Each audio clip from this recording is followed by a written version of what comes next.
సహవాసమందును రొట్టె విరుచుటయందు ప్రార్థన చేయటందు ఎడతెగక ఉండేది. కాబట్టి మరి ఆ దినాల్లో పేతురు వాక్యం చెప్పినప్పుడు అనేక మంది ఏమయ్యారు? రక్షణ పొందారు. వారు మరి మారుమనసు పొంది పాప క్షమాపణ నిమిత్తం బాప్తిజం పొందితే వాళ్ళకంటూ ఒక వరం ఇచ్చాడంట దేవుడు. ఏం వరం అది? పరిశుద్ధాత్మనే వరం. అంతేకాదు వాళ్ళకొక ఆ వరం ఎలాంటిదంటే వారికే కాదు, ఆ వారికి సంబంధించిన సంతానం పిల్లలకు మరి వారికి రానున్నది. అక్కడ ఏమని రాశారంటే ఈ వాగ్దానం, ఏ వాగ్దానం? పరిశుద్ధాత్మ అనే వరం పొందే వాగ్దానం మీకును మీ పిల్లలను దూరస్తులందరికీ మన ప్రభు అయిన మన దేవుడు తన యొక్క పిలిచిన వారందరికీ చెందింది. అంటే మనందరికీ కూడా చెందింది ఆ వాగ్దానం. ఏం వాగ్దానం?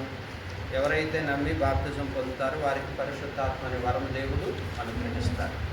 ఇంకా ఇక్కడ అప్పుడు ఈ రక్షణ పొందిన వారికి 4 అనుభవాలు ఉండాలి. ఒకటి అపోస్తలుల బోధన. మొట్టమొదటిది వాక్యం బాగా వింటుండాలి. దేవుని ఆదివారం మందిరానికి వెళ్ళి బోధ వినాలి. రెండవది సహవాసం. దేవుని పిల్లలతోనే మనం ఏం చేయాలి? లోకస్తులతో సహవాసం చేయకూడదు. లోక సహవాసము దేవునికి వైరం. సహవాసంలో ఉండాలి. మూడోది ఏంటి? రొట్టె విరుచుట. అనగా ప్రభు బలలో ఏమవ్వాలి? పాలు పంపు పొందాలి. ప్రభు బలలో ఏం పొందాలి? పాలు పంపు పొందాలి. తర్వాత నాలుగోది ఏంటి? ప్రార్థన. ఎడతెగక ఏం చేయాలి? రక్షణ పొందిన వాళ్ళు ఎవరైనా సరే, ఒకవేళ అమ్మాయి పాపే కాదు, మనం కూడా అలా ఉండాలి.